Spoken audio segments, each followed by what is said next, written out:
has a chance to write his name in Huddersfield Town legend. And he takes that chance!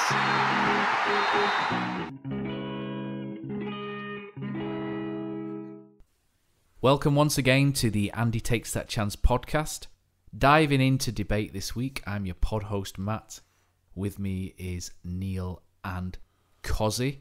Coming up, we'll discuss Arsenal, Gooners, injuries, Jingle Bells, Twitter Corner, the Bottom 7 update, and a Newcastle preview. And every single one of you should never forget, it doesn't count how big you are. It doesn't count how experienced you are. It doesn't count how nice you are. If you have passion, desire, you have no limits. No limits.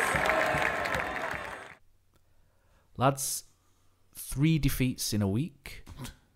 We've come away from Arsenal and been described as dirty shed houses and having a sinister game plan despite the opposition having 3 players booked for diving and us coming away with injuries to 4 different players that were picked up during the game. It finished Arsenal 1, Huddersfield 0, where Torreira scored a late goal. Kosi, is that a fair result or was it a bit harsh for you? A fair result for me. They deserve to win the game, but you can't knock what we did. I thought we did more than... It was a weird game, really. I mean, probably the possession stats that you've got, you know, it looks like they battered us and what have you, but I kind of felt we weren't under that much pressure, to be honest with you. But the usual, really, you always in the back of your mind, especially with these top teams, you always know that some magic could be around the corner, and if you're going to lose, it didn't really make it any less painless, to be honest with you. But probably made it worse. It was only their second shot on target when they scored. I think that was said to me, Matt. When we've never really pushed a top team, have we? We've had moments. Man United, we held them, didn't we, for a long time last season. Liverpool, I think we were drawing at half time, but when they scored their goal, the noise was unbelievable. It was almost like they would just scored a late win against Tottenham. It was loud. That to me was a real, kind of thumbs up for what the job that we did. It wasn't, I remember it's Man relief, United, wasn't it? Yeah, Man United last year. I don't know about you, but there were people who didn't even get off the seat, just clapped. The stadium went wild. They knew. They thought they were heading for a draw. It was absolutely gut-wrenching. But Neil, it potentially could have been slightly better for us. We've got a chance just before half-time where Alex Pritchard's free in the box and a couple of penalty shots. But firstly, the chance just before half-time. Yeah, the Pritchard one. We've battled really well. We've got into a good space. And Tommy Smith has found him lovely. And Pritchard, he's snatched at it blind, hasn't he? He's thinking somebody's either coming through the back of him or he's just sheer panic. But if it's time to have a touch there. But minimum requirement, when you're a team like Town who, goals are at a premium anyway, the minimum requirement there, you've got to make goalkeeper do some work. So to put it straight out of at bar, and it were only a couple of minutes before half time.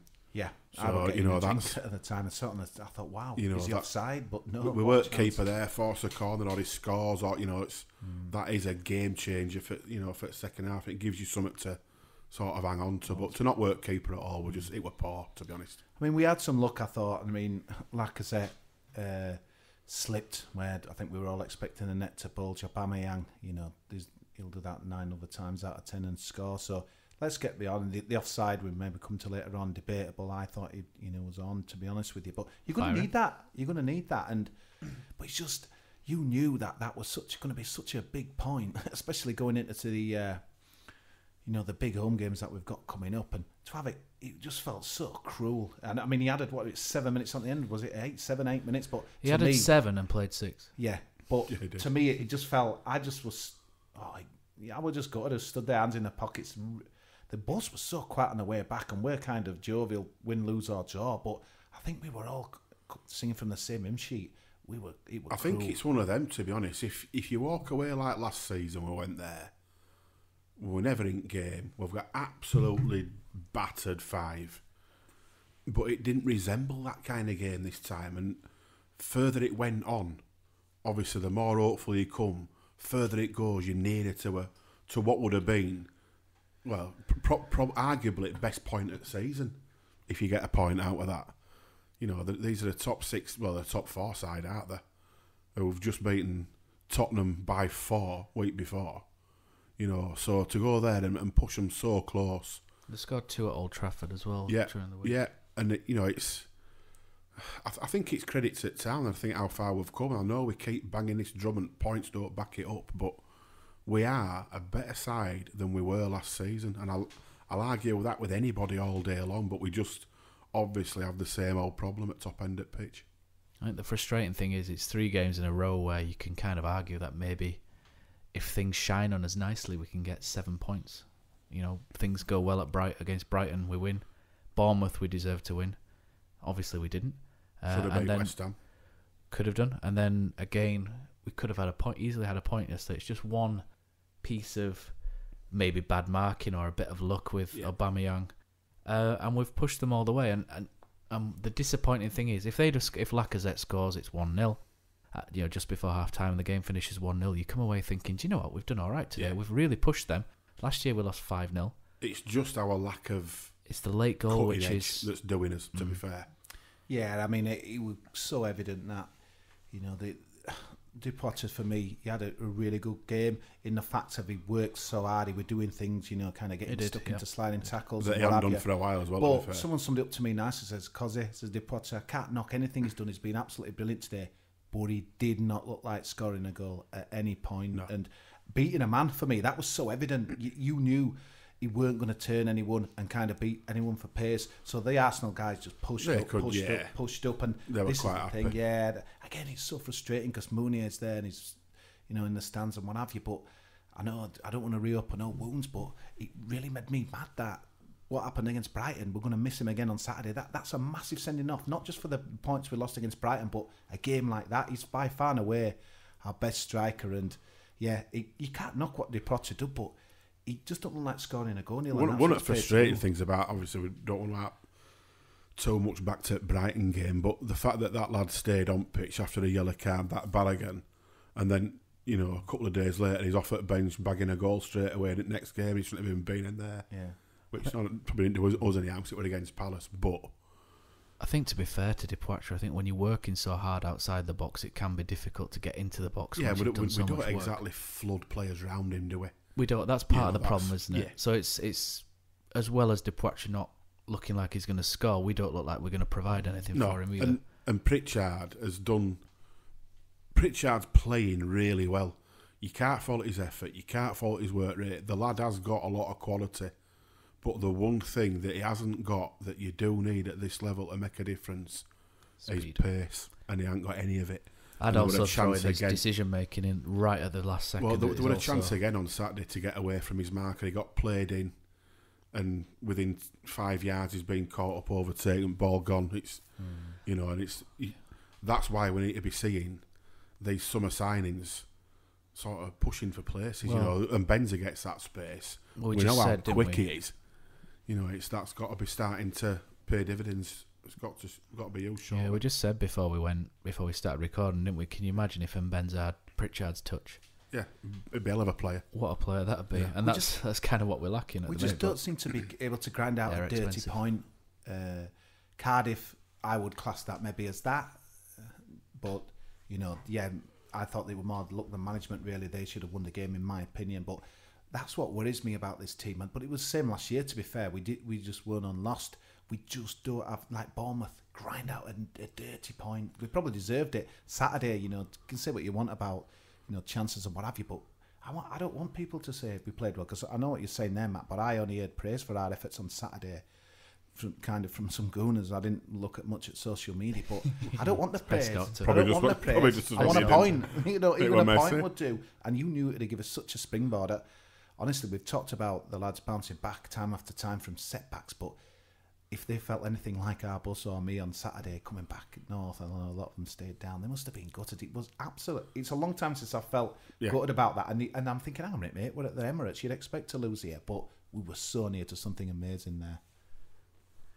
So we've got the game highlights played on screen at the minute, and it's just come to the bit, Kosi, where there's a really great bit of play. Bakuna hits a I think it's Bakuna, hits a cracking crossfield pass. Tommy Smith puts the ball in, and Pritchard turns Bellerin and gets brought down. Is that a penalty for either one of you two, or is it a bit soft? It looks a bit, to me, it's a bit... I don't think it's a pen, to be honest. I don't think it's a pen. Because it's the trailing leg of Bellerin, isn't it, which takes the trailing leg of... I'm not convinced that's a pen. That said, I'm going to say it again, and I'm banging the drum again. If that's the other end of the pitch, and it's Schindler hanging a leg out on Aubameyang, they'll probably give it. Maybe, although the evidence when Moy went in on, come on, give me his name, in... That was a blatant dive, though. Yeah, but... Yeah, well... But... That was so bad, that dive. It happened so quick in front of me, I kind of didn't... You know, and the other one, there was an Arsenal fan on Twitter having a bit of a cry about it all. They actually thought that was a penalty. And they thought that Depoitre had dived. And I know you lads saw a different angle from where you were, but when you watch it back, it wasn't a dive from Depoitre. It was a strong shoulder from their lad. It's put him off balance. It's not a pen. It's not a foul. It's not a dive. It's not a yellow card. Referee got it bang on. Referee pretty much got everything bang on all game. He's the one referee this season you come away thinking, we've just seen best referee this season there. Yeah, it was great, but we'll go back to something John Shires tweeted. And I don't know if John Shires is a Town fan. He is a Town fan, yeah. Obviously, he's Yorkshire Television joust to BBC, but he mentions BBC Football. Jerry Mina push on Isaac's success is identical to Arsenal's Socrates, is it, on Huddersfield's Depoitre in the box at the Emirates on Saturday. One a certain foul and yellow card according to the pundits. The other not even worthy of inclusion in edit of Match of the Day on Saturday. Tells you all you need to know, doesn't it? And we keep, I say, banging the different drum. rules. There's two sets of rules. There's a rule for Huddersfield Town, and there's a rule for the rest of them. Well, I'd say I'm Burnley, maybe. Maybe. But it's just frustrating, isn't it? And I think more of it over at Corset game on Saturday, they've deserved to win. They've done more to try and win the game than we have. Well, we'll go back to the Depoitre one. But that said, they've had 2 shots on target, which and to keep a team of that quality down to 2 shots when you're down there and scrapping like we are, that was some effort from Town on Saturday, and I think that's why the defeat felt more sort of galling. Disagree with that. I don't disagree. I think on the Depoitre incident, where I was directly in front where Depoitre was, so I didn't see the push. Yeah. But what I did see was Depoitre throw his head back and his feet in the air, identical to Burnley. So from the stand, a lot of people just turned around and went, "Not again." That was pathetic. It won't. When you see it from other angles, it's not. It's none of those. He's nudged him, but I don't think the nudge is enough to go down. He's banging Genuinely out don't. way, Annie. No, I agree with you, Matt. And I'm going to call it. I hate diving in football, whether it's the opposition or whether it's my team. And in my opinion, Depoitre could have stayed. Well, to be fair, we've condemned Depoitre earlier this season, haven't we, for Burnley dive? Oh, Scott, it's nothing like the Burnley dive. Let's be honest. Well, this one that's coming up on screen now, well, that's a Stonewall penalty, according to your Arsenal fans. Yeah, that was awful dive. The long-haired kid. Who'd be in Steve Simonson's boots now? He's missed. Steve Simonson clears the frame of the goal and collapses in a heap of tears. Huddersfield Town are promoted to the Championship. Neil, you had some fun on Twitter on Saturday with the Goons or Gooners. Xhaka, Guendouzi, Mustafi were all booked, but apparently Mustafi and Guendouzi were Stonewall penalties, and Aaron Moy cynically took out Granit Xhaka. Apparently so. The one Arsenal fan in particular was absolutely adamant. I mean, we've just seen it there. Moy sort of puts a leg forward, and lad, it's a brilliant dive, isn't it? That's Tom Daly-esque. It's pathetic. I like the way he's incredulous afterwards, where he's been hard done to. Yeah. He knows. You cheeky so-and-so. You know you're going to be embarrassed later on. But to be honest, the thing that got me about, all these Arsenal fans on Twitter were crying about it, but the thing that really got me, and it shouldn't have done, and I've stopped watching Match at Day because it just gets on my nerves, to be fair, the sort of the narrative against us. But there were Keown and Ian Wright on, pair of them, was obviously two Arsenal legends. And it were almost that they laughed off the three bookings for diving. If that had been us, would have been undrawn and quartered. If that had been the three that I just picked 3 town players out. If that had been us, they'd have been going into them in depth, calling them cheats, asking for retrospective They want the bans. freebies to go back to Emirates, Neil. That's why. Yeah. And yet your Arsenal fans are saying the media's got it in for them. Well, Absolute unbelievable. Unbelievable. There were 3 blatant, and it's cheating. Whatever way you look at it, it's cheating. And it doesn't matter which team does it. Obviously, they patter at Burnley. Van Le Parra at Burnley last season. I don't want to see it in my team. I don't want to see it again. I don't want to see it in football. It's just embarrassing to watch. And when you only see them sort of laid out on ground, looking at referee with their hands in their hair, it's a joke. It's a joke.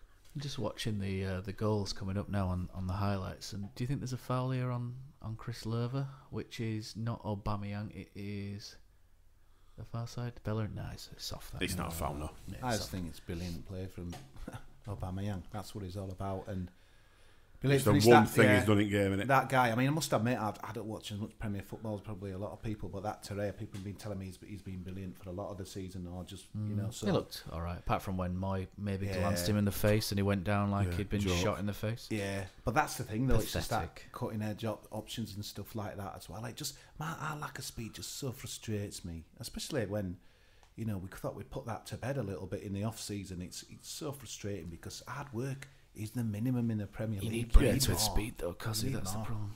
You do. So, going back to your Arsenal fans, Neil, I think all normal people have 5 human senses.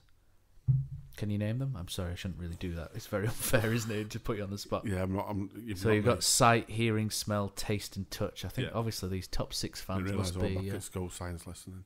These top 6 fans must be. I did see a tweet ages ago where they said top 6 football fans were just more developed human beings, and I think, which was a bizarre tweet at the time, but I think I know exactly what they mean because they've obviously got an extra sense, and that is the sense of gross entitlement as well. Yeah, they have got that and complete delusion. Your average top 6 fan is a complete jingle bell. But he can't win that ball. He's going to chase the keeper down. He's charged it down. He's scored. Hayford has just scored for the most bizarre goal you'll ever see. The goalkeeper raced out of his area to clear the ball. Hayford charged it down. It's hit his back and it's bobbled in. And Town have got what they deserve. 1-1 Aston Villa. So we'll move on. So Paul Tierney was rightly praised by you, Neil. Keith Hackett also praised him. He said, "This weekend we saw Paul Tierney correctly caution 3 players for simulation. So, Football Association, why do you not charge the club with failure to keep control of their players? Well done, referee Tierney, for showing courage." And I thought that was a good tweet because he's gone to the Emirates. It's not the loudest place on earth, but with 50-odd thousand people on top of you, it can be quite intimidating. And I thought that was really, really pleasing that he stood up to Arsenal and their blatant cheating and called it pretty much got everything right, hasn't he? And it's not often that we sit here and compliment a referee, but there's very, very little you can say that he's got wrong. I'll tell you what though, Neil, we got that Japot incident again. He had a look over his shoulder there. I think he knew Socrates was coming in and went for the foul. I think he's wanting that though, mate. I think it's premeditated. Yeah, I agree. I think it's not Burnley standard, but the guy shouts at him, and I rightly so. I would have done, mate, if I'd have been playing. He's just not very good at that. Is Dipoitre just? It was good to see him shout back though after a Burnley when he just walked off when we were having a go at him. At least he didn't get stamped. I think at Burnley he knew that he'd made an absolute fool of himself, didn't he? The thing is, at the Emirates, last minute he'd go in. But referee Saturday, he's got pretty much everything right. He can't, it's not often you say that, especially when you've lost. Yeah. But yeah, best ref was saying this season for me. Got everything bang on. So these Arsenal fans, Neil, one of them you were having a very interesting tete-a-tete with. Yeah, me and Pozza. I don't know what you're on about with a Welsh Arsenal fan. I don't know whether he was the one or not. But this guy accused Jonathan Hogg of injuring his wrist to go off injured in the 53rd minute to waste time. Injury. In the 53rd minute of a game. Yeah, Johnny Hogg. And he's now rated doubtful this week. And apparently that's a dirty game plan. Fantastic. Imagine accuse anybody of feigning injury. Johnny Hogg. But What's the first? Because he was injured before, wasn't it? Was it all linked? Because I must admit, I don't know. But if you're going to start accusing people of feigning injury, and you'd struggle to find one on town team, but there'd be 10 more names you'd reel off in an 11 before you get a Johnny Hogg. I didn't mean that kind of from the injury point of view, because I remember thinking, wow, he's going off after about 25, 30 minutes. Then it's like he does the Barnet man, he came, he blocked something, didn't he? And then he went again. Were the two into that? I didn't see it enough he blocked something first half, and then second half he went down after, I think it was another tackle. Yeah. So it was all, and this guy also says, look at the replay of your striker who dives and Socrates gets mad at him. Fair enough. Also, I'm not saying you can't park the bus. I don't think we parked the bus. No. But fouling players and time wasting by faking injuries should be more punishable when it's planned by teams like yours. See, the thing that really gets me about this and what he couldn't understand is that they'll moan about an hard tackle going in on somebody. Fair, but hard tackle. But defend a player who's dived. That's what we've come to, where tackling is now not allowed, but you defend diving. I mean, come on. Don't be an absolute... The game's gone, mate. Yeah, in terms of football supporters, there's no honesty or anything left between you. Just say it as it is. And I like to think on here that we're pretty balanced and, we don't... Mostly. Well, I think we are. I think it's your team. You're going to be a little bit of bias towards. But, we slate people right so when they need slating. We say they've been naff when they've been naff. If they've been cheating, we say they've been cheating. But if you start saying that a foul is somehow worse than a dive, that's when football is officially done for me. Done. Tackling's what football's all about. It's an art form. Moves in, Jepson's there, Billy's in, a goal, Chris Billy, Huddersfield Town. The most famous goal of Chris Billy's life. So leading on to injuries. Sadly, we're coming up to the most important time of the season, and we just can't get any form of break this season, does it? It's horrendous. It just seems to be the most unlucky season in general, and so we've got Newcastle coming up. So we've got Sabiri's got a broken collarbone, who's going to be out for 2 months. We've got Mounier suspended for another game. Billing comes back from suspension, which is good. Terence Congolo's picked up another knock.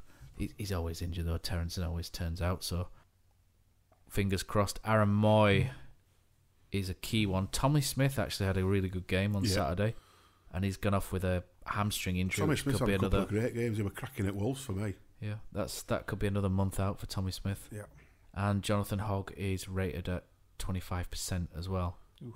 The one that stands out for all of us, and the news coming out over the night, is that Aaron Moy could be out for between 4 to 6 weeks. His legs in it's like a brace, which means that if he's out for a month and a bit, he will miss Newcastle at home, Southampton at home, Man United away, Fulham away, Burnley at home, Bristol City away, and Cardiff away. The only one that you're not bothered about there is Bristol City Cup.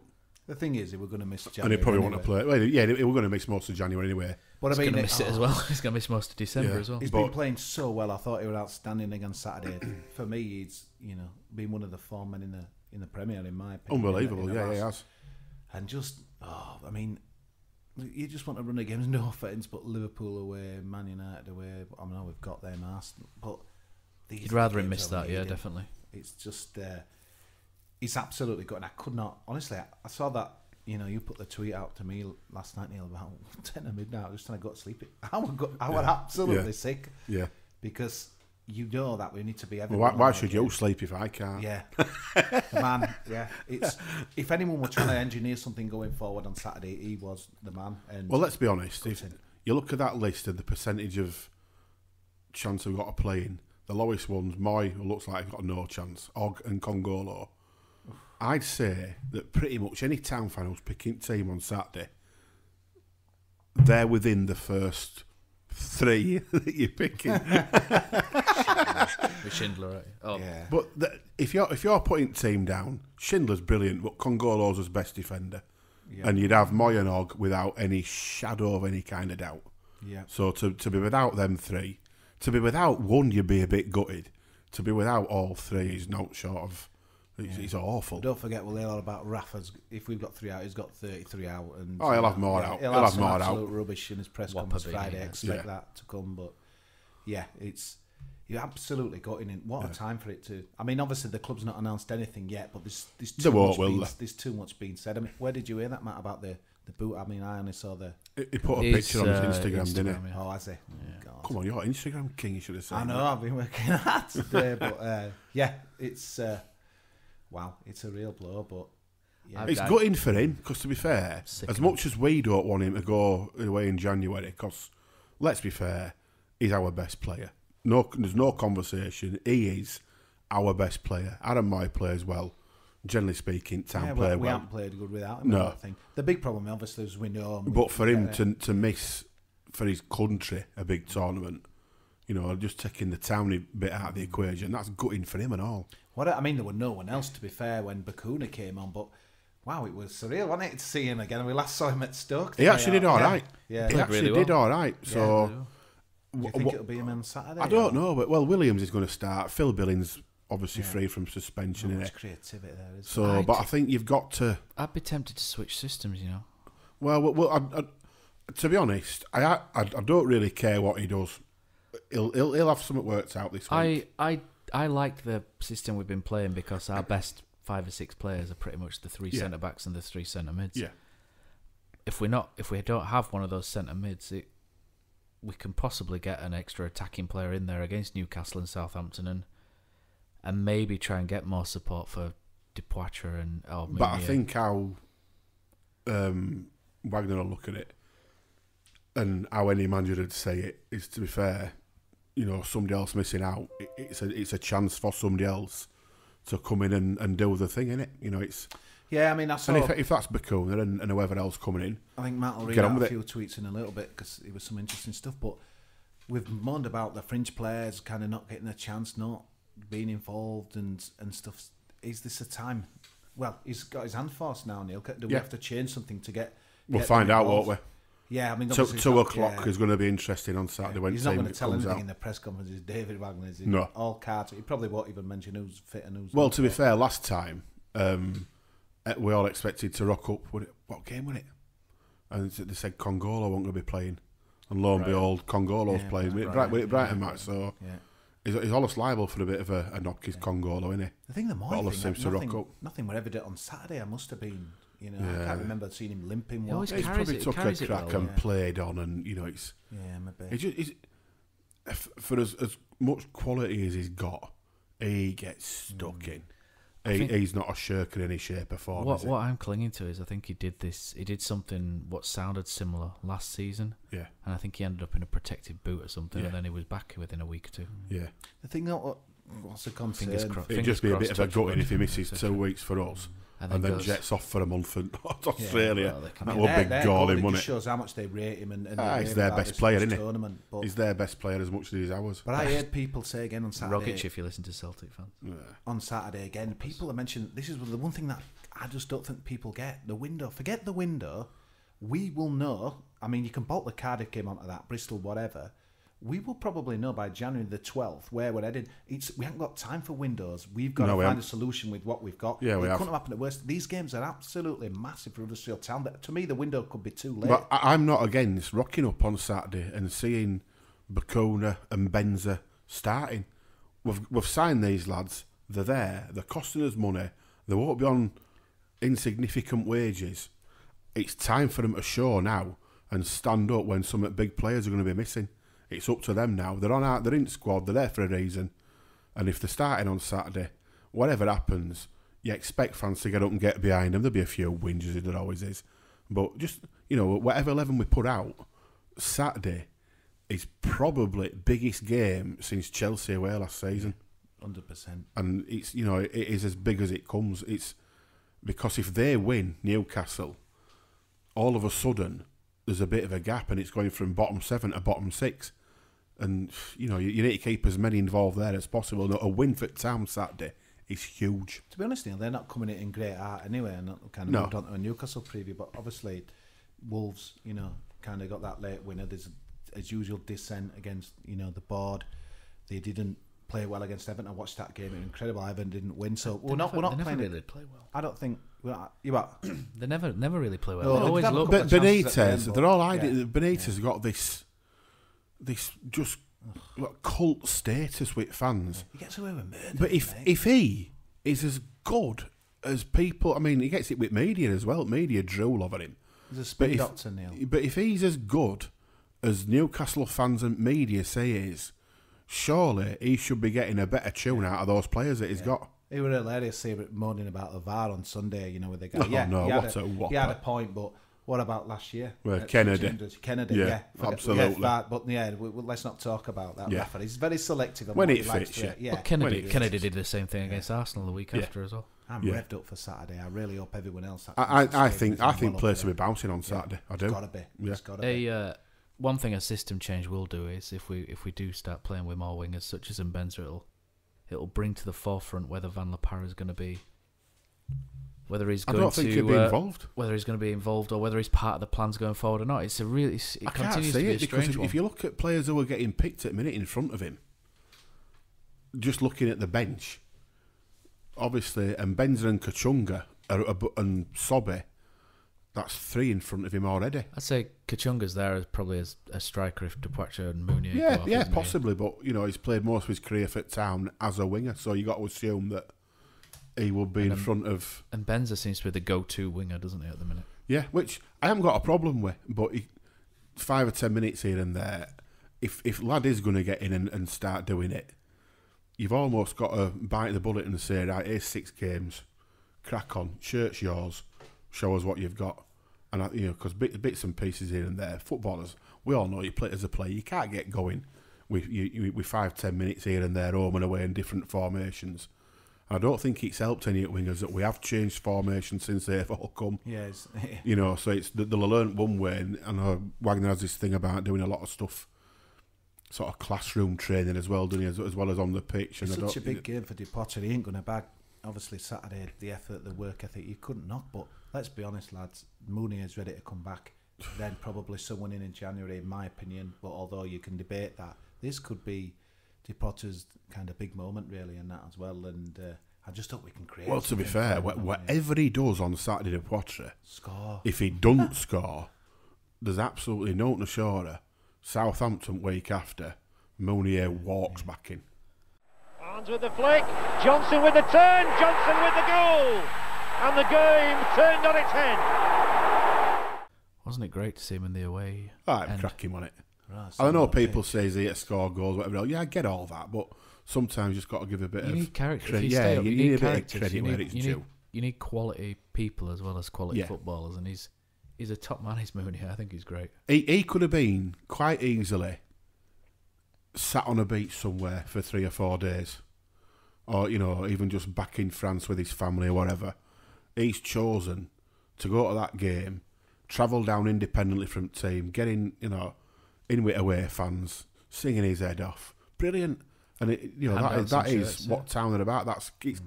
That's how you build characters and get fans on your side. And fair play to him, because for somebody who hasn't scored a goal all season, it would have been so easy for him to say, yeah, I don't fancy it, I'm not going there. And if I'm going, I'm sitting behind dugout, I'm not offering with fans. But he's shown that it's a credit to the fans as well, absolutely, isn't it? Yeah, 100%. So we've obviously come under some fire last week, but it's a credit that a player who's maybe not performing in the eyes of a lot of people can go sit there and he can feel comfortable and enough to come out of his shell and start singing and leading chants. It was brilliant, wasn't it? It's brilliant to see. Yeah. Newcastle's tactics will be interesting on Saturday, just kind of looking at the formation, and you can take some of this as gospel, but they played a 5-4-1 at Everton with kind of Rondon just ploughing alone for I've never been a big fan of Lascelles. I don't know about you. I think they like him up there. I don't think there's much to fear me about them. You see, Lascelles, they love him, but I won't swap him for any of our 3. Yeah. It's because he's vocal in social media. Does a lot. I like him. I think he's a good footballer. I just don't think he can. Well, I think he's a good defender. I just don't think football-wise he's great at playing out from the back. That's why he's not in the England squad. I think they'll come for a point, mate. What do you think? They'll do the Newcastle thing. They'll spoil. They'll slow it. It will be niggle, and they'll try and nick it 1-0. Yeah, they will. The onus is 100% on us to get at them. Don't let them try and settle into any kind of play at all. Get in the faces, rattle them, rat them about. They're beatable. What would your lineup be then, Neil? Because I noticed you had in the middle Adesina, I think, didn't I see from the... It's just an option there anyway. With how short we just are, depends who's ready. It depends. I just trust Wagner to put out a team that's capable of beating them. Whoever's missing, I still if we all go in defeatist and we've got so many missing, this is going to be hard. It wouldn't be hard if they were all fit. So it's up for Wagner has got this way of getting them going. I don't want to curse anybody, but generally speaking, it's very rare that you see us have a really, really flat performance where they haven't given everything. I think the problem we've got is that there's going to be obviously a personnel change, and it can there is to get to grips. There with is, but that's up to those that are coming in. And let's be fair, he'll know who is and who isn't going to be fit now. On the face they're of working it, on that all week. If Hogg and Moy are injured, are Williams and Billing double pivot? It's not bad, is it? No, it's not that bad. And Well, let's be fair, Billy's been excellent this season. So, talking about Williams, we saw Barnsley's team coach and players in services on the way back, and a couple of lads speaking to Jordan Williams. Oh yeah, he scored his first goal the other day. Yeah, I think he only played 20 minutes or something. He wasn't a bit grumpy, but honestly, their team was so young; it was incredible. You wouldn't even known. I would kind of like your team rocking up. Team and that as well. I think they were like a team of 125, but a bit of a nice reality check there. Go to Wickham and getting beat and that as well. But they said to us, "Listen, we'll see you next season." I thought, hang on a minute, but yeah, maybe, hopefully not. But yeah, it's they're in no way, shape or form guaranteed to get out of that league. The trouble is with these two games bolted onto each other, you've got to be thinking 6 points. But you've said 4 but I don't like to think. Can we just try? We've got. I want 6 out of these. Yeah. Losing against Brighton and Bournemouth made this more important. It's like when people go on about, because I had a bit of a chat with somebody on Twitter about about this free hit business. It's utter garbage. There's no such thing as a free hit. Town proved it Saturday. We could have and probably should have and got a point at Arsenal, but you can't be calling free hits when you've just lost at home to Brighton. Could you believe that tweet I put out that we had 22 points by Christmas Day last year? I can't. Oh, it's mad, incredible, isn't it? Because the football we're playing now, he's just not transferred into points. It just shows you the difference in league this year, because that have had us in top half now pretty much. I tell you who's doing what we did last season and stuff. Cardiff, aren't they? They're chiselling out wins by a goal. Yeah. And no one fancies them. Chris Sutton's got after them in the same way. Merson got after us. That worries me a bit because 2 words. Yeah. Neil Warnock. Yeah, like I said at the start of the season, they're scrapping for everything. They know what they're up against. Yeah. Southampton still think they should be pushing top 8. Yeah, they do. Cardiff know exactly that 17th is everything, and they'll be there at the end. The Fulham, there's so many big games coming up. And the Fulham away, Burnley at home. This is the time.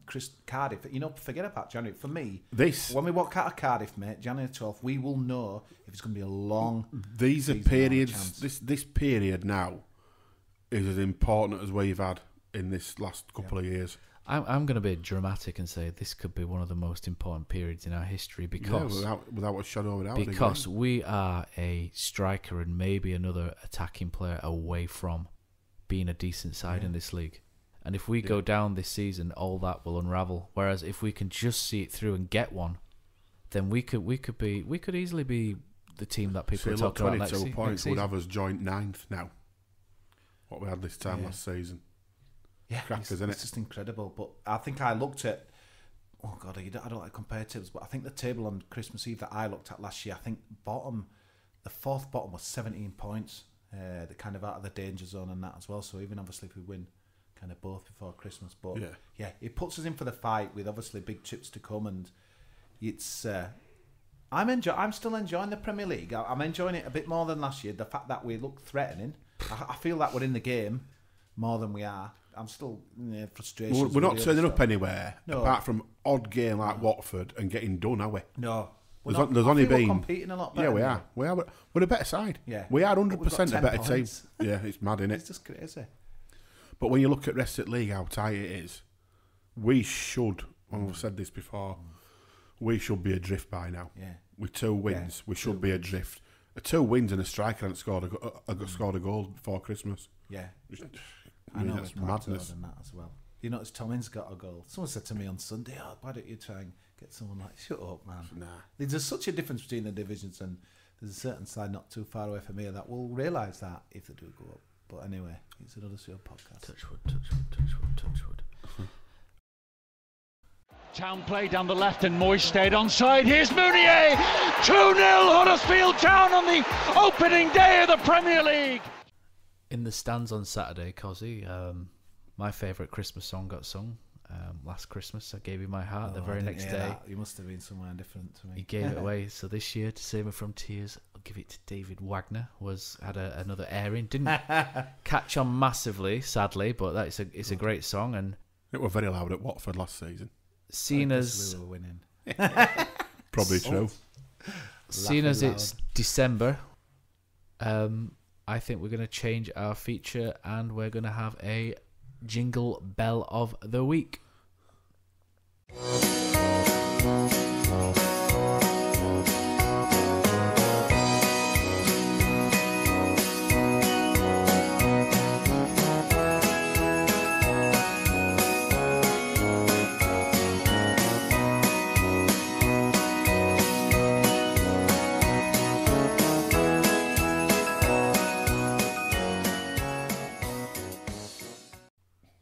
Right, so Neil, you've been on social media. You found a couple of jingle bells that you can hang from the Andy Takes That Chance Christmas tree.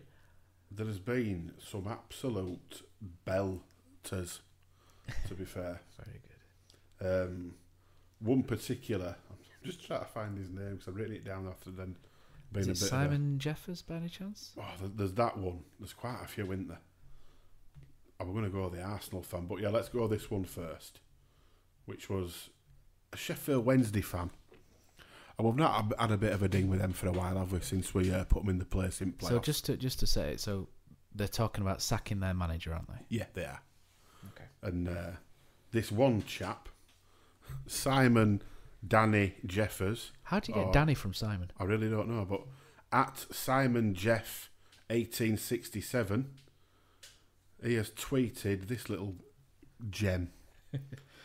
Size of our club, the opportunity to manage a team with our history, not being unkind to Bournemouth, but maybe he, obviously Eddie Howe, has taken them as far as he can. Maybe, just maybe, he could break the top 4 if he managed us to the English Premier League. You can't tell me Eddie Howe won't be keeping tabs on us. Hashtag SWFC. I mean, what an absolute jingle bell. The Sheffield United fans have had some fun there, as well as fans of other clubs. Yeah, including me. What just Well done, Simon. the lunacy, the delusion. It'd fit in well in the top 6. Yeah, they would a treat.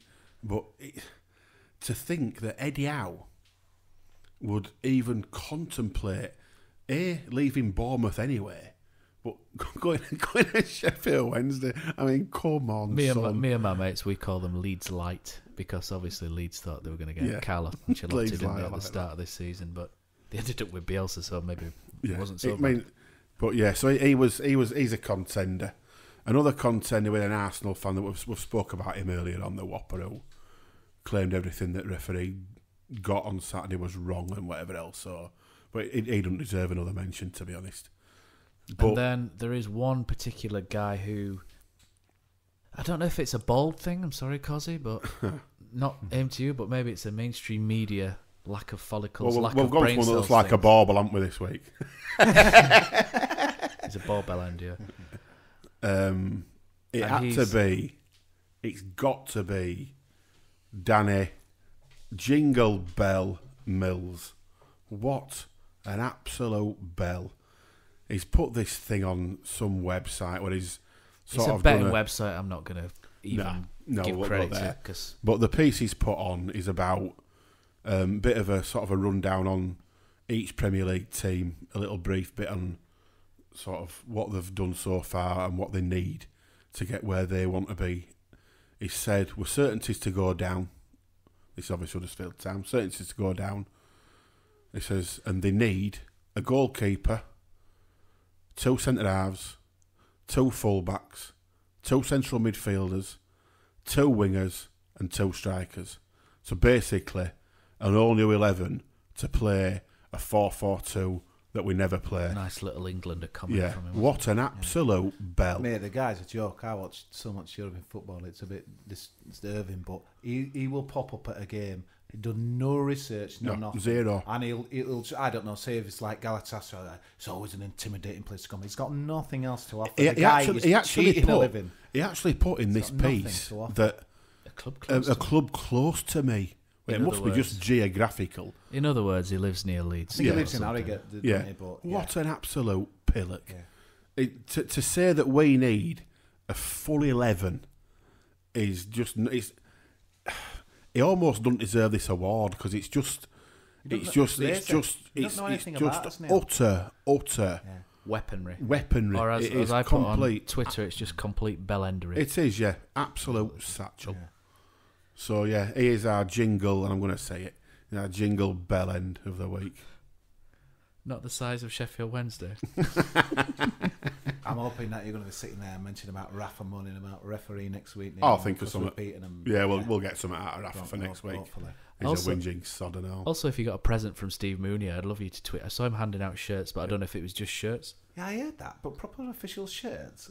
There were Mooney 24 on the back as well. I noticed it was handing out. Brilliant. I don't know. It's just brilliant. It's just. So he's clearly gone with a bag full of his own shirts to give away, which is what a touch though. That is, isn't it? Yeah. I don't know if were this season's shirts. I just saw them on the back and they looked to be dark. Who cares? Yeah. Don't matter, does if you're giving that from a player in ground, that's brilliant, isn't it? I love the thought of him going into the club shop and buying a load of shirts and going, "Can I get 24 Mooney on the back?" Yeah. It's just brilliant. Moy. Oh, where's he going to drop? Heffel's in there! Right, so I stuck a tweet out regarding our injuries. But HTFC fans, here is the injury list. It looks like Moy could be missing for crucial league games against Newcastle, Southampton, Fulham, Burnley, Cardiff. The question is, what would you do? As always, we like to discuss as many as possible who come back to us. The first response was from Matt Roberts. So hi, Matt. He's mentioned something similar to what I have a little bit here, where it says go back to 4-2-3-1 and let's have a look at those wingers. And then George Kervin has replied with, "That's only 10 players, Matt." Yeah. A late run there, George, but we'll let you off with that. We'll give you the benefit of the doubt. Just escaped being Jingle Bell of the week. Simon Copland, who's a mate of mine, says a reversion to 4-2-3-1 as well. I did kind of prompt him to see who he'd play out wide, and he seems to think Derm could do a job out wide on the wing, which might not be a bad shout. Not what I probably want to see. To be fair, though, they pretty much play as wingers anyway, at fullbacks, don't they? So, Eddie Hoyle, the third leg of our tripod of our haircut club, says, massive blow losing Moy, and he's integral to us, but it's an opportunity to change the formation and play wingers. Bring Van La Parra in and give Mbenza game time from the start.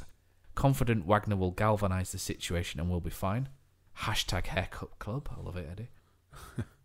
And your mate Ben, a.k.a. Tyson Fury Iron Chin, said he'd sit in a corner and pray. Minardi Forever says, Diakabi to come back in from the cold. I think he'll be lucky. Robert says, hopefully he misses the Australia call update and then isn't available for the squad. I think that's what we're all hoping, that his miraculous recovery the day after Australia squad's announced. Clive Wilkinson says, is there anyone left? Time for Bakuna and Mbenza to step up. And Josh says, what is really up with Rajiv Van La Parra and Adam at Diakabi? I think we covered that last week. We think this could potentially be maybe some issue with training. Diakabi's rubbish. Yeah. Van La Parra, I don't know. Valencia have got a player who's on fire called Diakabi, and he scored 2 goals, and every time it flashes up name, saying isn't it? Diakabi, I'm just like, it just makes me mad. Yeah, I don't sing it, I just want to smash my telly up. It's definitely not him though, that is for sure. You're not sat there with it going round in your head just going... I certainly wouldn't be surprised to see Van La Parra move on. in January. And whether it be on loan or permanent. It feels like there's something just to go from nothing to not even on the bench. Yeah, I'll be honest, I'll be disappointed because he's been a massive part of not only getting us to Premier League but keeping us there. The one thing I've noticed, and I'm a bit of a badger for these Instagram stuff, but you don't see him in any of the players, the dressing room stuff. It seems to be like he's not even, could be totally wrong, could be there in the background. He might not be. Yeah, something's not right, but it doesn't appear on your injury list, Matt, so we've only got to assume he's been... No. He was, like I say, was ill, but now I think he's fine, unless he's got something on which people haven't... Because he's fallen behind even like Kachunga's back in the renting, isn't he?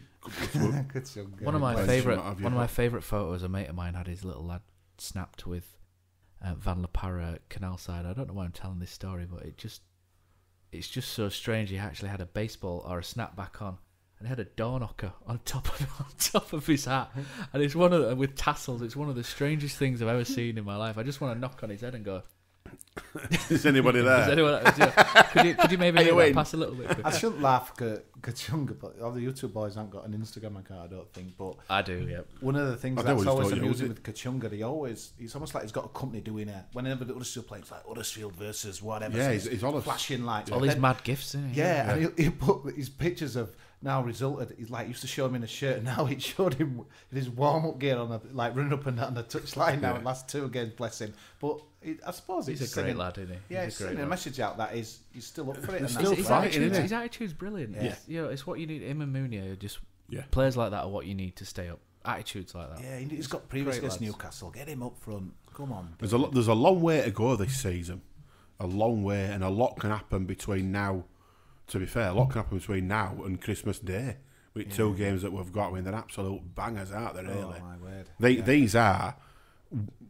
These are games you want. These are proper big games of football. Yeah. I think the thing is though, Neil, last year every time we had a big game we seem to get the job done. The only thing is this year it's not. Last year we went kind of a long way and then Bournemouth popped up, we won that. These feel like we've got to win at minimum 1, maybe that said 2 though, well. Can we do it? Newcastle and Southampton will not fancy coming to town. No. They won't. Because I wouldn't fancy town going to either of them at minute as well as we're playing. It's an awkward game, isn't it? It is, because they're not coming in great art. And they can come and plan all they want, but what team are they planning for? What formation they're planning for? That could work against them. It's hard to read much into last year's game because obviously we had the energy of the first Super Sunday and one more and what have you. But let's be honest, this is a game that, come on, bring it. Rafa will be there, he'll be sat, stood up with his no fight. No, honestly, he'll say something in press conference Friday, Neil. You watch. 100% he will. You watch, mate. It's like a fat Paul McKenna, does Rafa Benitez. Yeah, he'll be downplaying it and giving poor tail out at some point and looking forward to getting a couple in January and whatever else. Bloke's a fraud. Yeah, I noticed with his Wolves game he went big on his spend and what have you, but yeah.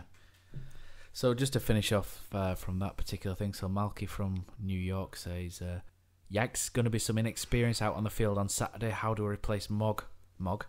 I think I've name crunched that. Yeah. Moyhog and Mounier, so he's gone for a back 3 with Derman Lerver at wing back with Billing, Williams and Bakuna in midfield, but he's gone for Pritchard just playing off Mbenza. Claire Hill says that she'd also do that, but with maybe Flo up in midfield as well, alongside Billing and Williams, and Kachunga up front instead. The only reason I mentioned Flo there was because we'd seen him at Old Trafford, and he were very good at Old Trafford last season.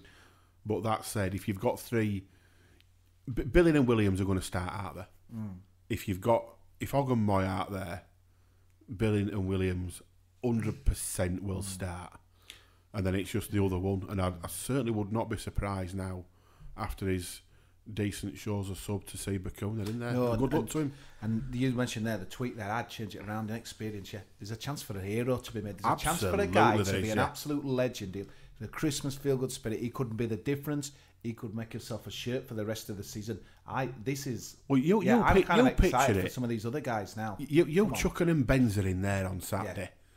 And he either makes a goal or scores a goal, or that is season changing, because his confidence would be just through roof, and it could define our season Saturday. It really, and I know that makes it sound bigger than it is, but It is biggest game since Chelsea. It is. It's not. Massive. The thing is for these guys, Neil. It's not as if they're scarred with performances where they've been poor. Maybe No. I can't. They've had it. So there's nothing to lose for them. To me, they're No. not getting a shirt. They've seen everyone else kind of come and go and what have you. They've seen the Wolves. They want to taste. This is their chance. It's a sellout surely on Saturday. You'd hope so, the week wouldn't you? after. These. God, if I were to play, I'd be thinking this is my moment to Yeah. cement, because if these guys are not going You to do anything, we wanna might as well play, shut them. don't you? Yeah, absolutely. Let's hope they do. But judging by the vibes you've seen and social media and what have you, these guys, yeah, what chance for inexperienced, but a chance for a legend to be made and somebody to get on the shirt and keep it for a bit. And then Yeah, so like I said earlier on, I think 2 o'clock on Saturday is going to be very, very interesting. it's so hard to guess his teams, though, isn't it? And You can't, can you? It's impossible. You can't. Yeah. Well, we all picked it other week without Congolo in it, and then lo and behold, there he is. I'd Big love to see a 4-3-3, but you play that and Pritchard's struggling to start, and you yeah, can't really drop him at the You minute. can't at the minute, but can't you? I don't know. Oh no, Can he we'll play, see. Can he won't play we? Wright and Dern behind him? I don't. Not for I me, don't no. know. We did a good job on Rondon. He hasn't last got year. remotely We can do a anywhere good near. job in again. Yeah, absolutely. Yeah. He's not a strike. Oh God, I did famous last words. Kosi. Yeah, Now. sorry, cut me Yeah. off here. Yeah, Stop cut me it. off, Stop cut me it. off. Yeah, move on. If you're predicting, pipe it down, son. If you're Pipe not, it down. I know, it's like you're gonna have to sing us out with Seal, "Kiss from a Cos." 4-3 challenge stands. Forrest Sherry. Danny Ward saves. Danny Ward saves. Right, so Kosi, you wanted a question putting out, or you did put a question out, I should say, I think on one reply. on this. You did get one reply, did but it that? was a good one. Yeah. We've actually got But two. it was It was a late tweet though. It was from @Supercos retweeting now. So you've put on the back of what we discussed, Brighton chanting last week, and then the Sterling incident on Saturday night. Do you think fan behaviour is getting worse, or is it just that we see more on social media these days and standards are slipping in society in general? So you had one reply. There's two replies, so I can't read one of them for some reason. But Luke, @HuddersLuke, says social media is a lot to do with it. It's why people take the mick out of vegans. They take the mick. So if ethnic minorities go on and over-exaggerate, e.g. claim White Christmas is a racist song, then it annoys people off to an extent that they isolate themselves. I hadn't really read that until just then, but if you want to digest that and discuss I think the point. kind of the angle I was coming from. So I've had a couple of good experiences at Bournemouth and Arsenal, and the result taking that out of it. But Bournemouth, what I like their fans. The moment we were queuing to get in, and there were fans clapping as they came past us, as if to say thank you. What an effort to come. There were people saying, "I hope you stop up." They were really good. I just felt that this would a class. This would a class. There were loads afterwards on experience. Twitter as well, weren't Yeah. there, from Bournemouth fans? Would they have been like that if Yeah. we'd have taken something? Though? Probably I not, no. I'm not so sure. But the Arsenal thing, and it was interesting because I don't, might sound like where you were in a different part of the ground, but we were right next to the divide. Me and Ian Lawrence from Millbridge, and we were swapping some fantastic banter across. I mean, for example, it might not sound good now, but Lacazette were missed. I says, God, how much did he cost?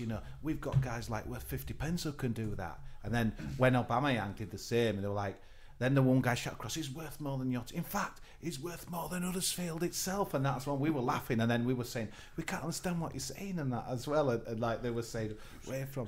So it was swapping to and from. We were having some great banter. And there were guys behind you could see laughing. And we were like, God. Because in the scoreboard, I don't know if you saw it, Matt, but it said Arsenal, Arsenal, Arsenal all the time when he says, come on, lads, you've got to sing now, you've got to sing now. And you could see others behind who were like, and then the goal that was disallowed for offside, Did you see the guy behind in the upper tier get kicked out for celebrating that?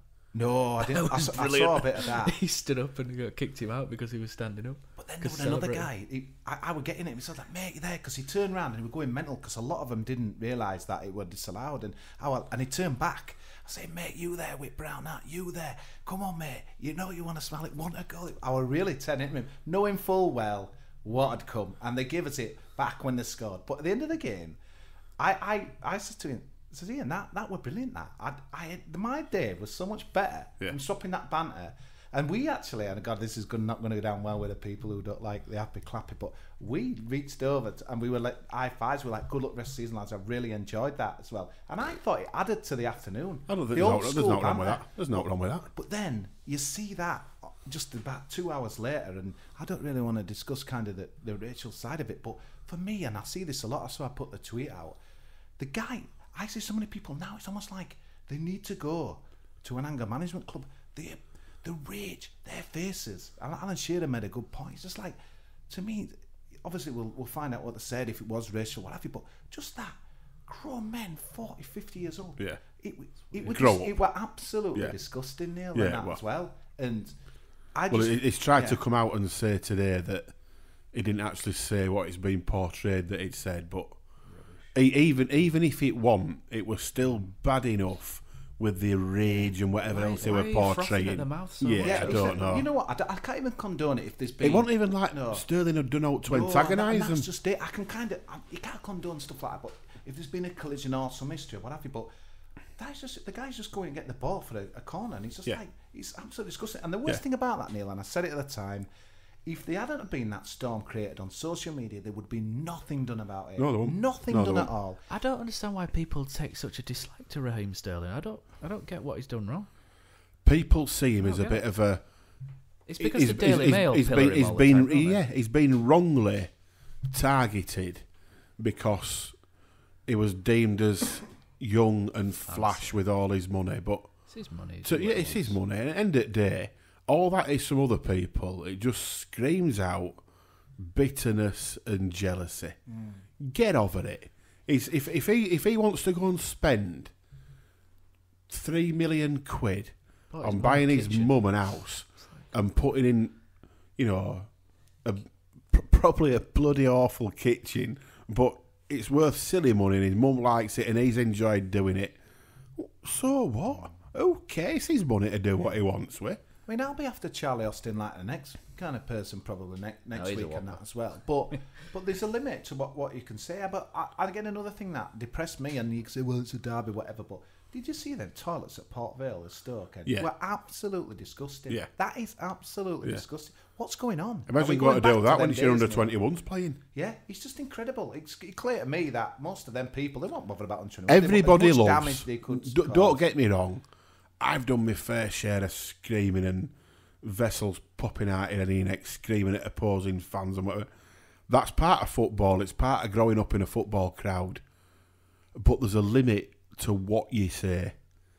And if there's banter and you're getting it back and you're giving it, like when fans moan about players giving it large to fans, what they take week on week off each set of fans. If I were a footballer, well, I remember when Van Le Parra scored against Wolves after about 5 minutes and went straight behind their fans.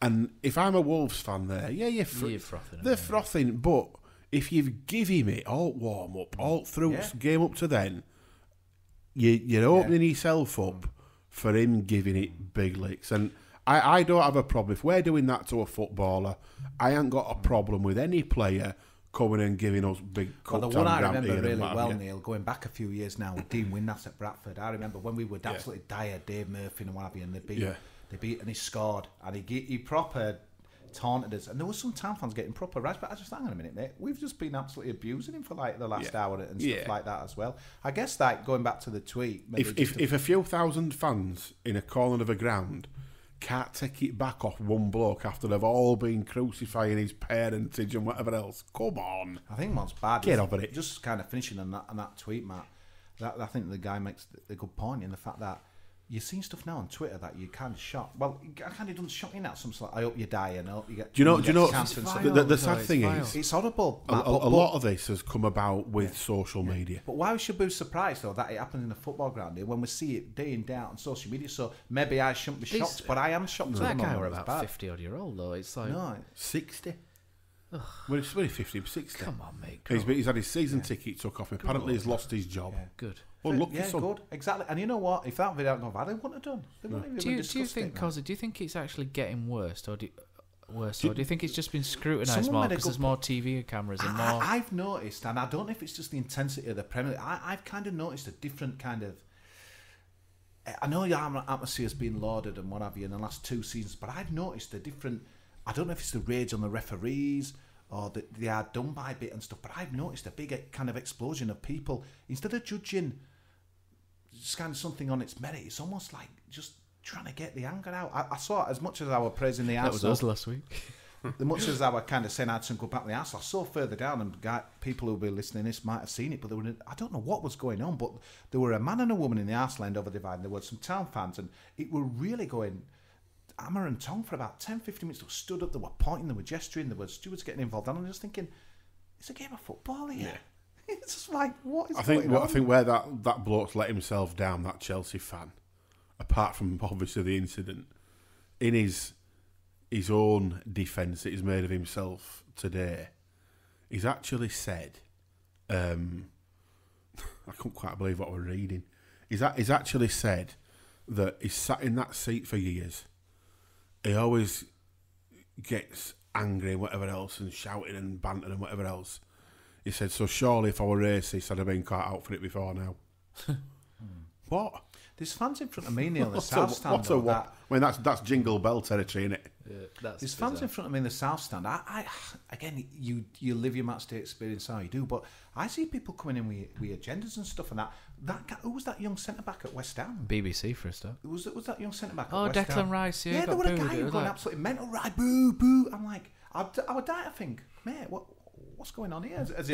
Has he smacked someone in your family or what? See, I watched in that game against West Ham, and he was their best player by a mile. But that's what I I'm like kind of him, meaning. Yeah, I is did. I could get the Austin things previous and obviously the incident but I just can't. Stuff like that lingers for years, and that's nature of football. And I'll be honest with you, I ain't got a problem with that. And let's be fair, Charlie Austin won't give two tosses if he gets any stick off town fans a week on Saturday. I think there's a line in there.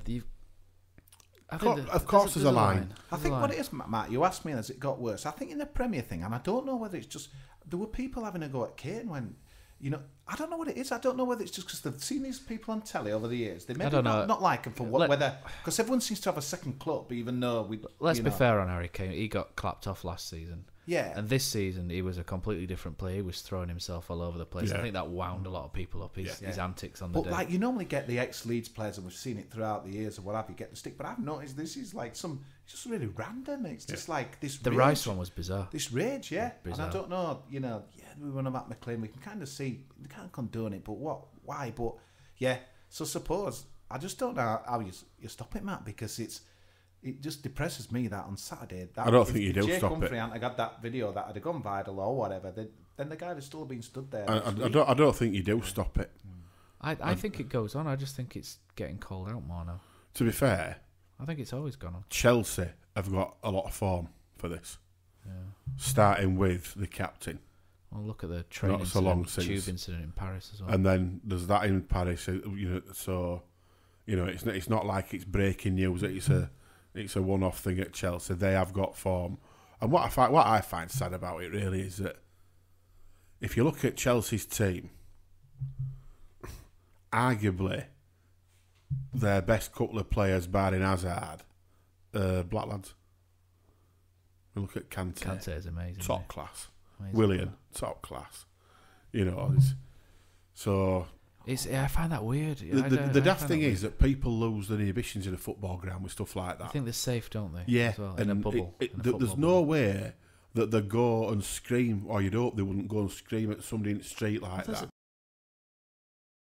On a totally different subject, I don't know what you boys made a laugh, but did you notice Accrington and Sunderland were called off, weren't it? Yeah.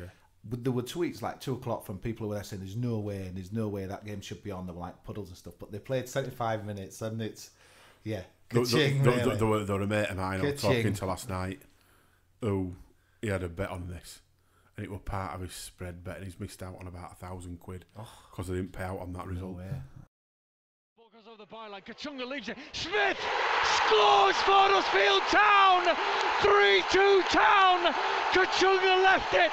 And it's Tommy Smith, the skipper, who's drilled in surely one of the most important goals of the Huddersfield Town season. Speaking of games getting moved as well, Kosi. Yeah, how random was that? I don't know about you on Friday, so I'm like... Ridiculous, isn't it? Yeah, I know there's probably a lot of people thinking, well, I wasn't going to go anyway, but there's obviously we've got as hardcore that go, but I couldn't believe what I was seeing on my phone. Like, because I'd had a couple of pints by that time. Bristol City v Huddersfield moved to 5:30 for international TV coverage. Yeah. But then when you've kind of done a bit of digging, there's loads that have been moved, and the competition that's absolutely on its knees. The last thing it needs is something like this. So we've got a block of, in fact, what did I? Isn't there only about 6 or 7 games that are actually kicking off at 3 o'clock on Saturday? In fairness, you'd look at Bristol City and say Championship team at home to a Premier League team. There's a really good chance of a shock here. So maybe, that's not too. I know it's sort but of just for Bristol. Overseas TV, come on. Yeah, for overseas TV, it's weird. But if you look at it from that point of view, for TV over here, if you look at it from that point of view, there's a chance of a shock. But there's 7 games at 12:30 on a Saturday. There's 10 at 3 o'clock. There's 5 at 5:30. There's 7 at 2 p.m. on the Sunday.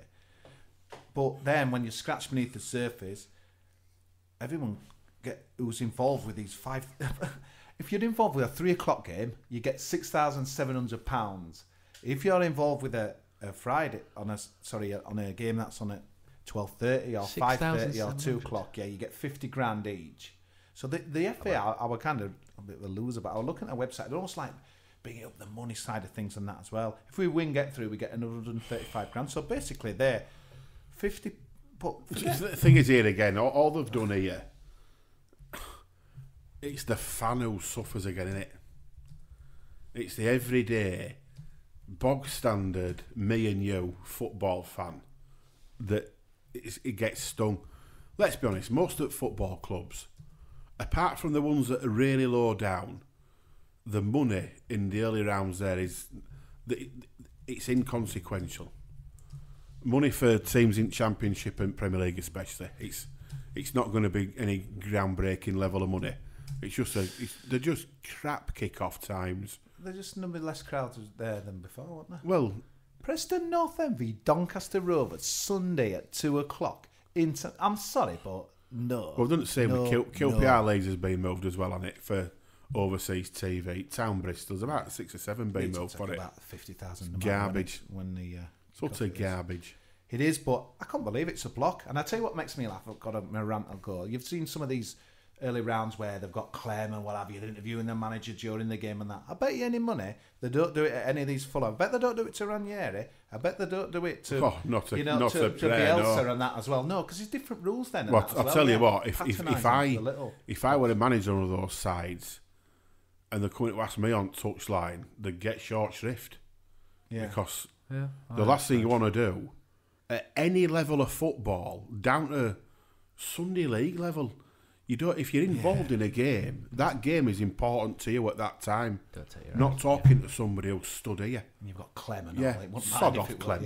Get out of my face. Yeah. Try to sort a team out on a football match here. We were never going to take 3,000 down, Neil, but I think a lot of people will just be like, we're not going to Bristol now, apart from people who want fancy a night out. The thing is, if you're going down this stopping over, it's a good one, but to now be kicking off at the time where you'd be, back on journey home, it's awful. Saturday tea time. It was a naff dry anyway. Let's be honest. People are thinking, it's an overseas TV. I could stream that. Yeah.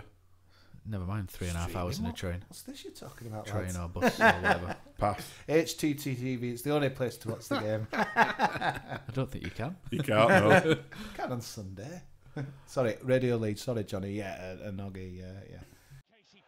Keeps it in play, holds off and Mbemba, releases Payne in space. Payne's got a chance. Payne scores! Jack Payne scores! Low diagonal shot into the bottom corner. Right, so we'll go back to the bottom 7. So we've referred to it as the bottom 7 relegation candidates, haven't we, since day one almost. There's a gap. The gap's bigger now. So from 13th to 14th, there's a 7-point gap to Cardiff in 14th. So we sit currently in the relegation zone in 18th spot, which is obviously not where we want to be. However, Fulham, we're looking at some of the games coming up between these sides. So Fulham sitting at the bottom, having lost 4-1 to Man United. Maybe we expect that to happen, but they've got an interesting game coming up. They're playing West Ham at home. The next one, that's something they'll look at and think it's winnable. If they win that, they jump out, or potentially could jump out. Southampton getting used to life under their new manager. Puffle. Ralph Hasenhüttl, or Hufflepuff, or whatever you want to call him. Hopefully, absolutely conned at Cardiff, by the way. Hopefully it's Wreck-It Ralph, as far as we're concerned. 1-0. Cardiff have had a lot of luck this year. Yeah, they're not. They've They've had had a lot more of luck. this year than we've had since we came up. They've had since 1908, mate. Yeah. But The things that you notice though, just little things. The Cardiff end behind the goal went absolutely mental, and to me, that just shows that they've got. You know, like last year we went. They've got that hunger. There, That's what worried me because it's kind of. I've always felt that's a ground that's not kind of very. Yeah, they'll say they're passionate, but I've always felt it's a bit of a dead ground. But that they look that. It's not going to be pretty. I just thought they're up for survival there, so that's another one we need to watch out for. If we stay up, I'm quite happy for them to stay up. I think I quite like the way they've gone about. If we stay up, I don't care who goes down. just don't care. So Cardiff. So Southampton have got Arsenal next, and then they come to our place. Arsenal got injuries though. That's what worries me a little bit. I don't think they've got a defender available, have they? I think Monreal come back though, isn't he? And who was the other guy on the bench? But yeah, that worries me a little bit more than it would 3 weeks ago. That one. Barnsley, if you ever watched The Undateables, that's a quote from that. They scraped a 1-0 past Brighton, which was the result we thought we should have got last week. Should have got something out of the game at the end. What a miss that was. Yeah. Oh no. And they've moved out of the bottom 3, but have to go to Spurs next week. And then it's going to chop and change week in, week out. I mean, look, we jumped up to 14th. Oh dear. That's Bradford 0, Peterborough 1 on. Is that the FA Cup? Yeah. No one cares. So, Crystal Palace is an interesting one because we're looking at Roy Hodgson, aren't we, and thinking, what's going on there? Will they stick or twist with Roy? Zaha's and they've lost again. Was Zaha lucky not to get sent off or something? I heard. If Town lose, I don't watch it. He's got his yellow though, hasn't he? So he's missing. Yeah, he's got his 5 bookings. And they've got Leicester at home, so they're missing Zaha against a game they probably look at and think, do you know what, we need to pick something up this year. They've not done us favours. They're a funny one, aren't they? They are. They're a funny one. Only won the Crows, what, second half against us. If they lose that, they might start getting a bit worried. And Newcastle we've got coming up as well. So they lost to Wolves. They've not won in 3 like us. And this is a massive game, Kosi, for us. We need a bit of help, don't we? But ultimately, it's down to us. It's what we can control. That's what I say. Whatever team he puts out, whether it be Bacuna and Benza, Ogmoy, whatever, we've still got enough there to beat these. I don't think 4 points is enough. But I'd probably take it deep down. But I'm not so sure. If it is going to be 4, I'd rather beat Newcastle. Yeah. Because you need the 3 to get going. You don't want to be sweating into going to Southampton. I hope. Oh, hey! Bradford 0, Peterborough 2 in 2 minutes. Doing well this year, lads. Yeah, the Wembley bus has been cancelled at the what's it called these days, Neil?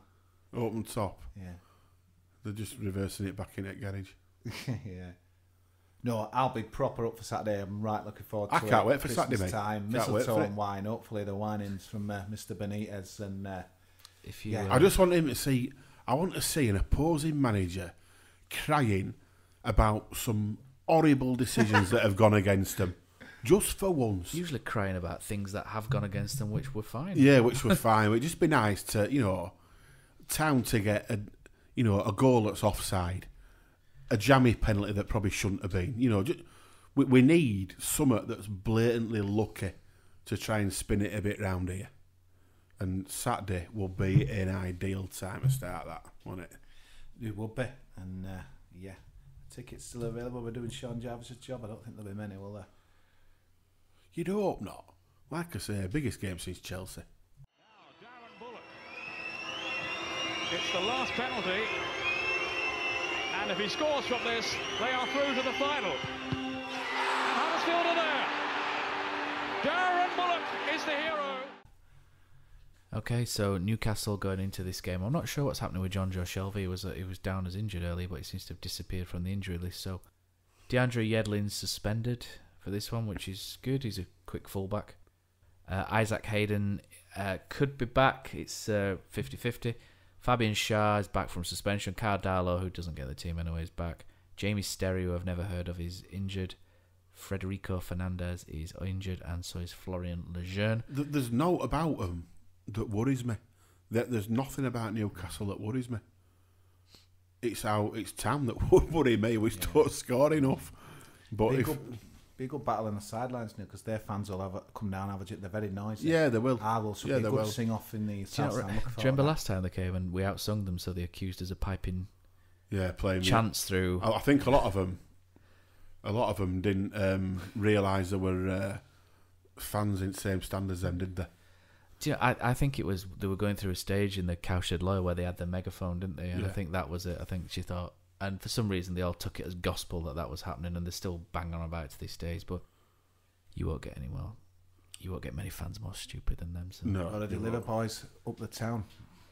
Absolutely. So that leaves us with nothing else left but for the songbird of the room to sing us out with another cult classic, as Michael Baldley, as I refer to him. Bing Wopsby. I've got a Christmas special.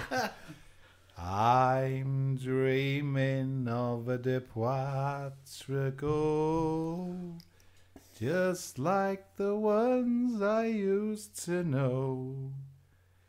Like Chelsea away and Man United on that Saturday, to hear town fans singing in the snow.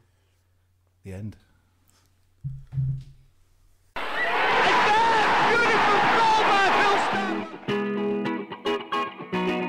And if he scores from this, they are through to the final. Huddersfield are there. Darren Bullock is the... Bouzil, Jepson's there, Billy's in. A goal, Chris Billy, Huddersfield Town. The most famous goal of Chris Billy's life. Barnes with the flick, Johnson with the turn, Johnson with the goal. And the game turned on its head. Is this the moment for Lee Fowler? It is. Take your place in Division 2, Huddersfield Town. Hoopy and Steve Simonson's boots now. He's missed. Steve Simonson clears the frame of the goal and collapses in a heap of tears. Huddersfield Town are promoted to the Championship. Pate's got a chance, and he scores! Jack Pate scores! Oh, he's going to chase the keeper down, he's dropped it down! Oh! Nicholas to score for the most bizarre goal you'll ever see! Oh, where's he going to drop? Heffer's in there! Ball goes over the byline, Kachunga leads it, Smith scores for Huddersfield Town! 3-2 Town! All three challenge stands. Forrest Sherry, Danny Ward saves! Danny Ward saves! Here's Mounier, 2-0 Huddersfield Town on the opening day of the Premier League.